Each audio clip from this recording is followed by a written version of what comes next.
राधे राधे प्यारे भक्तों, आप लोगों का स्वागत है मेरे प्यारे गोपाला और एस द रेड प्यारा गोपाला में। आज हम आपके लिए लेकर आए हैं एक बहुत ही ज्यादा अद्भुत कहानी जिसमें आपको बहुत ज्यादा ज्ञान मिलेगा।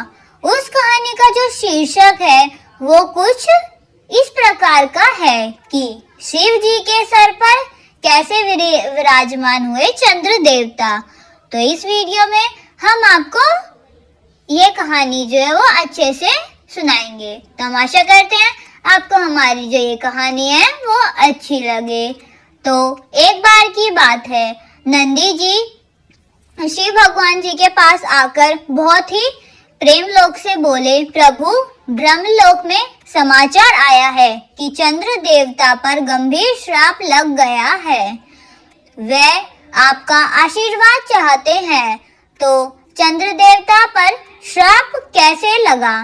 नंदी यह सवाल जो है वो शिव जी ने नंदी जी से पूछा। तो नंदी जी ने बताया, प्रभु कहा जाता है कि महर्षि दर्शन ने चंद्रदेव को श्राप दिया है, जो कि शरणो भव अर्थात तुम जो है वो घटते ही रहो। यह सुनकर शिवजी और पार्वती माता भी हैरान हो गई। तभी पार्वती माता ने बोला, लेकिन चंद्र तो सभी देवता से सुंदरमन है, उनके बिना तो रात अधूरी लगती है। ऐसा क्या हुआ? राजा दक्ष ने उन्हें श्राप दे डाला। तभी नंदी जी ने बोला, तो बात कुछ ऐसी है माता कि कहते हैं कि एक बार चंद्रदेव विहान पर निकले थे, तभी उनकी नजर कुछ कन्याओं पर पड़ी जो अत्यंत ही रूपवान थी। चंद्रदेव उनकी प्रति मोहित जो है वो हो गए और अपने वाहन से उतरकर वह कन्याओं के पास पहुंच गए। वहां पहुंचने पर पता चला कि सभी जो कन्याएं हैं वो दक्ष प्रजापति की कन्याएं हैं। उनकी सबसे बड़ी जो पुत्री है उसका नाम रोहिणी है। तो रोहिणी जो है वो चंद्र देवता के पास आ पहुंची और उन्हें देखते ही रह गई। रोहिणी जो है वो चंद्र देवता के पास आकर बोलती है, आप कितने रूपवान है ना चंद्रदेव। तभी चंद्रदेव बोलते हैं, आप भी कुछ कम नहीं हो देवी, आपका मुख कितना मनमोहक है। यह सुनकर जो रोहिणी है वो मुस्कुरा पड़ी और उसी क्षण उसके मन में चंद्र देवता से विवाह का ख्याल आया। तभी जो सारी रानियां हैं वो भी कुछ बात सोचने लगी, लेकिन यही विचार उन्हीं अन्य कन्याओं जो बहनें हैं उनके मन में भी आ गया कि हम भी चंद्र देवता से विवाह करेंगे और हमें करना है, हम भी उनको पसंद करते हैं। तभी वहाँ पे और कन्याएं हैं वो बोलती है, हाँ मुझे भी चंद्रदेव से विवाह करना है। तभी चंद्र देवता जी को यह बात पता चलती है कि वह दक्ष प्रजापति के पास पहुंचे और उनकी सभी 27 कन्याओं का विवाह जो है उसका प्रस्ताव रखा। हालांकि तब भी दक्ष ने अपनी पुत्री को समझाने का जो है वो प्रयास किया, पर पुत्री उनकी एक न मानी। पुत्री चंद्रमा चंचल प्रवृत्ति के है, उनके साथ विवाह करने का विचार ठीक नहीं है। हमें कुछ नहीं सुनना पिताजी। जो उनकी पुत्री है वो पिताजी से बोलती कि हमें कुछ नहीं सुना, हमें उनसे विवाह करना है। जब बेटियां नहीं मानी तब दक्ष राजा ने सभी कन्याओं का विवाह जो है वो चंद्रदेव के साथ करवा दिया। हालांकि चंद्रमा सभी पत्नियों में से रोहिणी पर विशेष स्नेह रखते थे, पर एक दिन चंद्र देवता जो है अपने महल में बैठे थे। उनके मुख पर तेज था और उदासी भी झलक रही थी। उसमें उनके सामने जो है उनकी 27 सुंदर रानियां पत्नी भी थी जो मौशिक दक्ष की बेटियां हैं। तभी रोहिणी जो है वो वहां पर आकर चंद्र देवता जी से बोलती है, स्वामी आप हमें सबको सम्मान स्नेह देने की प्रतिज्ञा की थी, पर आप तो दिन रात मेरे साथ ही रहते हैं। इसमें बाकी बहनों का मन जो है वो दुख से भर जाता है और वह सब आपसे नाराज है। तभी चंद्रदेव बोलते हैं, रोहिणी तुम्हारा तेज सबसे न्यारा है, मैं क्या करूं, मेरा मन अन्यास ही तुम्हारा और जो है वो खींचा जाता है। मैं अगर उन सभी के साथ भी रहूं तभी भी मेरा ध्यान बस तुम पर ही रहता है।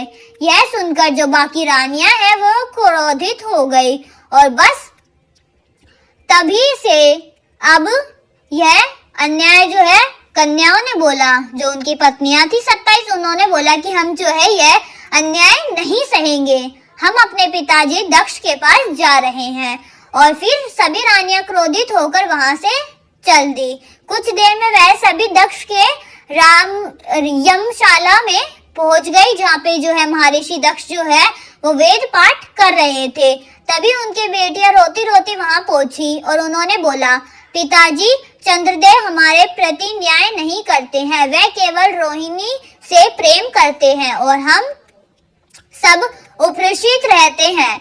तभी उनके जो पिताजी है वो दक्ष, उन्होंने चंद्र देवता को काफी समझाया, उनसे प्रार्थना की कि भविष्य में जो यह बरसात है ये जो है वो सुधारे और यह दोबारा ना हो। परंतु चंद्र देवता के व्यवहार में कोई परिवर्तन नहीं हुआ। तो दक्ष ने उन्हें बुलाया और उनसे कहा कि जिस रूप में तुम इतना घमंड करते हो वह सब नष्ट हो जाएगा। मैं तुम्हें श्राप देता हूँ, श्रेणी भाव तुम घटते ही जाओगे, मुरझा जाओगे, तुम्हारा जो तेज है वो नष्ट हो जाएगा, तुम श्रग योग में पीड़ित हो जाओगे। दक्ष का श्राप से अचानक ही आकाश में बिजली चमकने लगी। श्राप मिलते ही चंद्रमा श्रेण से पीड़ित हो गए। और यह ही नहीं, यह क्या हो रहा है, चंद्र देवता बोलते हैं। अब धीरे धीरे चंद्र देवता का तेज जो है वो क्षीण होने लगता है। चंद्रलोक में अंधकार छा जाता है। जो वहाँ पे देवता थे वह सभी देवता जो है वो घबरा जाते हैं। धरती पर रात्रि अंधेरे होने लगता है। समुद्र की लहरें जो है वो शांत हो जाती है और पेड़ों की विविधता रुक जाती है। अब सभी को और हाहाकार जो है वो मच जाता है। तभी देवता जी है वो बोलते हैं, चंद्रदेव के बिना समुद्र की जो ज्वारें हैं वो ठहर गई है और धरती का संतुलन बिगड़ गया है, कुछ करना ही होगा। तभी वहाँ पे एक देवता बोलते हैं, चलो हम सब मिलकर महादेव के पास चलते हैं और इसका समाधान महादेव ही करेंगे। तो कुछ देर बाद ही सभी देवी देवताएं जो है वो भगवान शिव जी के सामने उपस्थित हो जाते हैं और चंद्र देवता मुरझाए हुए सिर झुकाए वहां पर खड़े रहते हैं। तभी देवताएं बोलते हैं, हे महादेव, चंद्र देवता बोलते हैं, हे महादेव, मैं अपराधी हूँ, मैंने अपना कर्तव्य जो है वो उसमें भेदभाव किया और महर्षि दक्ष ने मुझे श्राप दिया। मेरी तेज शरण जो है वो कम हो जाए, कृपया करके प्रभु मुझे विनाश से बचा लीजिए।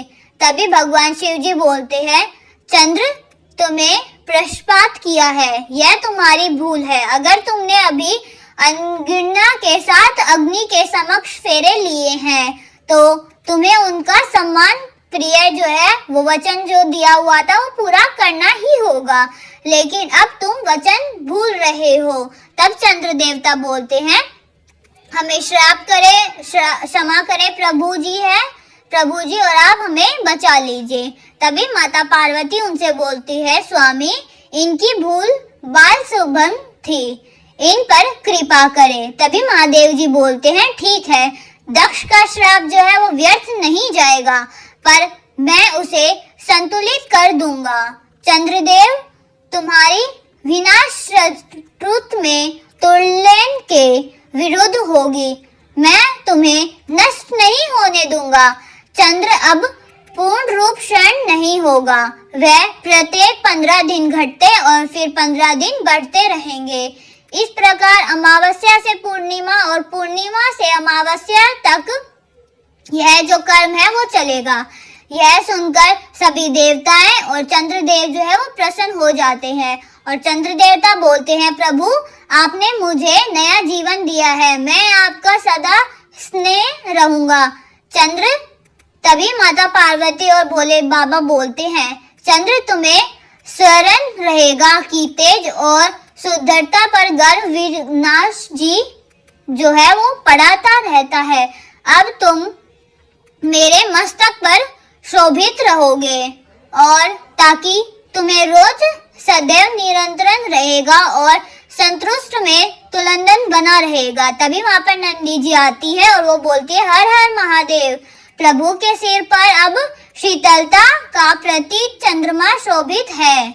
महादेव ने चंद्रदेव को अपने शीश पर विराजमान कर लिया। अब देर के आकाश में पूर्णिमा का चांद मुस्कुराता रहता है। उनकी रानियां प्रसन्न है और रोहिणी झुककर कहती है, स्वामी अब आप सबके जो सम्मान भाव है वो सब में बराबर रखेंगे ना? तब चंद्र देवता बोलते हैं, हाँ प्रिय, अब मैं संतुलन सीख चुका हूँ। जो अभिमान करता है वह शिव जी के चरणों पर झुक ही जाता है। अब से आप सभी के लिए मेरे लिए सम्मान प्रेम रहेगा। इधर कैलाश पर्वत पर पार्वती माता जी और शिव जी स्वामी बात करते रहते हैं और तभी जो है माता पार्वती बोलती है, स्वामी अब तो आपके शीश पर गंगा भी बहती है और चंद्र भी विराजमान है। एक आप ही ऐसे हैं जो अग्नि और जल दोनों को धारण कर सकते हैं। तब शिव जी भगवान जी बोल, पार्वती यही सृष्टि का संतुलन है। एक और उजाला और दूसरी ओर शीतलता, यही ही योग है, यही ही श्वेत है। इसी के कारण जो भक्त आपके चंद्रशेखर कहकर और पूरा पुकारते हैं, यह नाम मुझे प्रिय है, क्योंकि यह जो कर्ण है और क्षमा की प्रतीक्षा है। चंद्रदेव भगवान शिव जी के मस्तक पर अर्धचंद्र के रूप में सौभागित होते हैं और हमें इससे यह सीखते हैं कि जो अपनी अहंकार का त्याग कर देते हैं वही अमर हो जाते हैं। क्षमा भूल के निश्चय का हिस्सा हो, पर दया और करुणा से हर श्राप वरदान बन सकता है। इस प्रकार चंद्र देवता के अभिमान में उनकी श्राप दिलाया, पर शिव जी के कारण उन्हें अन्य जीवन दे दिया। तो यह थी आज की शिव जी की कथा। हम आशा करते हैं आपको यह अच्छी लगी होगी। लाइक, कमेंट, शेयर और सब्सक्राइब करना ना भूलना। धन्यवाद प्यारे भक्तों।